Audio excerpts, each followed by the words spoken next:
Shalom, peuple de Dieu. Je viens par ce message exhorter une personne qui a des difficultés avec son boss, une personne qui est oppressée par son chef, je vais dire ton superviseur, une personne qui n'arrive pas à travailler dans la paix parce que tu te trouves en face d'un patron difficile, un patron compliqué. Tu es sur le point même d'abandonner le travail. C'est-à-dire que tu as le désir de quitter le boulot. Pourtant, toi-même, tu sais que le travail, là, c'est Dieu qui t'a donné. Tu sais comment tu es arrivé là-bas. Qu'est-ce que je vais dire? Tu as prié, jeûné même pour que le Seigneur te donne ce poste. Mais tu te trouves maintenant en face d'un patron très difficile et compliqué. Je vais te dire, mon frère, ma soeur, c'est pas la peine que tu abandonnes le boulot. Parce que nous, les enfants de Dieu, notre combat là, notre combat n'est pas physique, notre combat est spirituel. D'abord, allons sur la base de la parole de Dieu. Que dit la parole de Dieu? La parole de Dieu nous dit, serviteurs, obéissez à vos maîtres, même les plus difficiles, c'est-à-dire les plus compliqués. Le Seigneur dit, on doit les obéir, on doit se soumettre. C'est la loi de Dieu. Or, la Bible dit, l'obéissance vaut mieux que le sacrifice. Si tu es enfant de Dieu, tu dois obéir à la parole de Dieu. Mais si cela est difficile pour toi, parce que toi, tu te dis que tu as raison, voilà, la personne n'a pas ton chef n'a pas le droit de te dire, de te parler comme ça, ou de faire ceci, tu as raison. Pourtant, la parole n'a pas dit que ton boss n'a qu'à se soumettre. Il dit, toi, tu dois te soumettre à ton chef, même le plus difficile. Alors, dès lors que la situation devient difficile comme ça, qu'est-ce que tu fais en tant qu'enfant de Dieu? Parce que j'étais dans la même situation. Voici les stratégies que le Seigneur m'a données. Et donc, je viens aussi te communiquer les mêmes stratégies parce que j'ai mis ça en pratique et aujourd'hui, ça marche pour moi. Donc, tu rentres dans la présence du Seigneur. Parce que nos combats se règlent dans la prière. Tu rentres en prière, tu présentes la situation à Dieu. Ah, papa, voici la situation. Voici ce qui se passe. Mais je ne sais pas quoi faire. Ta parole déclare d'obéir mon maître, de me soumettre. Mais je n'arrive pas à mettre cette parole en pratique. C'est que toi, tu pries Dieu pour que le Seigneur dispose ton cœur à mettre sa parole en pratique, à mettre sa parole en pratique, c'est-à-dire à te soumettre, à obéir à ton maître. Donc, une fois que tu vas commencer à faire cette prière à Dieu, parce qu'au fond de toi, tu n'arrives pas à le faire, c'est difficile. Dieu connaît ta faiblesse. Quand tu vas commencer à lui présenter ça, lui va commencer à disposer ton cœur de ne pas voir les choses du mauvais côté, de ne pas voir le mal ou bien le mauvais comportement que ton patron fait, ton patron présente, comment on appelle? Les mauvais comportements que ton patron te manifeste. Le Saint-Esprit va commencer à disposer ton cœur à voir les choses du bon côté. Et à ce moment maintenant, tu vas demander à Dieu, dispose mon cœur, donne-moi Seigneur, accorde-moi cette paix, donne-moi Seigneur de me soumettre, donne-moi d'obéir Seigneur à mon chef, donne-moi de me soumettre, donne-moi de la respecter, donne-moi. Au fur et à mesure, quand tu vas commencer à faire cette prière, le Saint-Esprit va commencer maintenant à disposer ton cœur. Toi, tu vas commencer maintenant à marcher dans cette parole. Tu vas commencer à obéir. Quand tu vas arriver au travail, même quand la personne va t'insulter, ou bien la personne va te parler mal, ça veut dire que ça ne va pas commencer à te faire grand chose. Tu ne vas plus commencer à trop réfléchir là-dessus. Toi, tu vas voir la parole de Dieu. Parce que tu es en train de prier pour pouvoir mettre la parole de Dieu en pratique. Donc, quand tu vas commencer maintenant à manifester de l'amour vers ton boss, quand tu vas commencer à lui manifester de l'amour, tu vas voir que les choses vont commencer à changer. Les choses vont commencer à changer. Tu vas plus prendre en mal ce qu'il fait. Tu vas plus prendre ça en mal. Ton cœur va commencer à être rempli de la paix du Seigneur.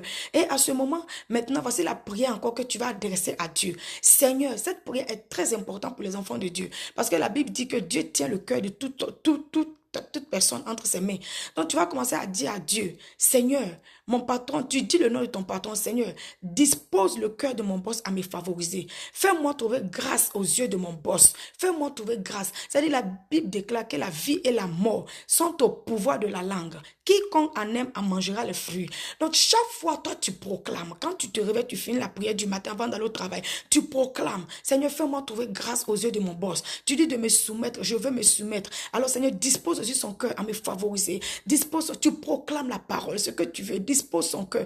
Et quand tu arrives, tu manifestes l'amour. Tu salues ton boss avec un sourire. Tu salues. Quand il te dit de faire ça, tu fais. Tu vas commencer à voir que le boss, maintenant, va commencer à changer de langage avec toi. Tu vas voir qu'il va commencer à changer de langage. Toi-même, tu ne vas pas comprendre. Oui, c'est ça, la puissance de Dieu. Moi, j'étais dans la même situation. J'étais dans la même situation. Je vais donner un petit témoignage rapidement. Dans mon lieu de travail, il y a mon boss, il y a son supérieur encore, il y a encore notre boss. Et donc, j'ai eu la chance quand je suis arrivée, voilà, la grâce.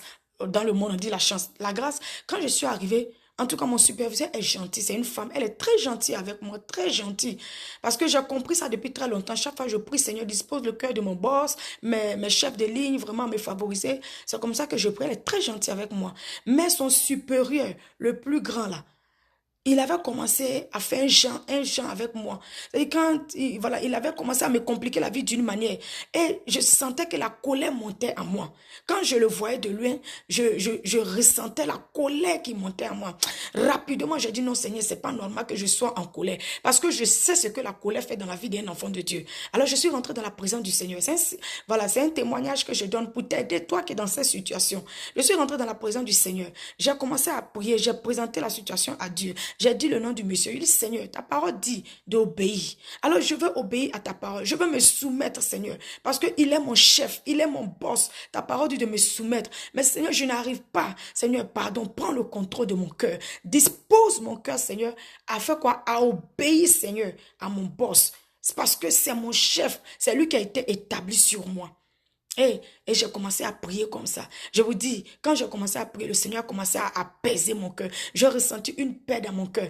Quand je suis partie au travail le lendemain, je vous dis, quand j'ai vu le grand boss de loin, je n'ai plus ressenti cette amertume-là. Il est venu vers moi parce qu'il doit me dépasser. Quand il m'a dépassé, il m'a pris par mon nom, il m'a appelé, il m'a salué. Et je lui ai répondu, j'avais cette paix dans mon cœur. Et pendant ce temps, je faisais que continuer ma prière. Quand je prie, là, c'était un combat pour moi. Je dis, Seigneur, le travail, là, c'est toi qui m'as donné. Alors, dispose son cœur à me favoriser. Dispose son cœur à me favoriser. J'ai commencé à faire cette prière. Et le monsieur a enlevé ses yeux sur moi. Le monsieur a enlevé ses yeux sur moi. Il a commencé vraiment à me favoriser. Donc, en tant qu'enfant de Dieu, nos combats ne sont pas physiques, c'est spirituel. Alors, si toi qui es dans cette situation, le Seigneur m'a mis à cœur de rendre ce témoignage, de partager, d'aider une personne. C'est pas la peine que tu laisses ton boulot. Ne laisse pas ton travail parce que c'est Dieu qui t'a donné ce boulot. Maintenant, qu'est-ce que tu vas faire? Tu rentres maintenant dans le spirituel. C'est-à-dire, tu commences maintenant la prière. Je vais te dire, quand tu vas commencer la prière, sois patient, ne sois pas pressé. Sois patient, prie seulement pour que le Seigneur d'abord travaille toi ton cœur d'abord. Dieu doit travailler toi ton cœur d'abord, tu vois, à te soumettre à lui sa parole. Et quand le Seigneur va disposer ton cœur, tu vas voir. Tu vas commencer à manifester de l'amour vers ton patron, vers ton chef. Il aura la paix entre vous. Il aura la paix. La personne, ton boss va commencer à te favoriser. Il va commencer à changer de langage avec toi. C'est comme ça. Donc vraiment, je viens par ce message à exhorter une personne qui est dans cette situation, ne laisse pas ton boulot et ne le regarde pas méchamment. Parce que là, tu vas désobéir à la parole de Dieu. Tu vas désobéir à la parole de Dieu. Toi, sois en règle avec la parole de Dieu et tu vas voir ce qui va se passer. Que Dieu te bénisse, mon frère, ma soeur. Amen.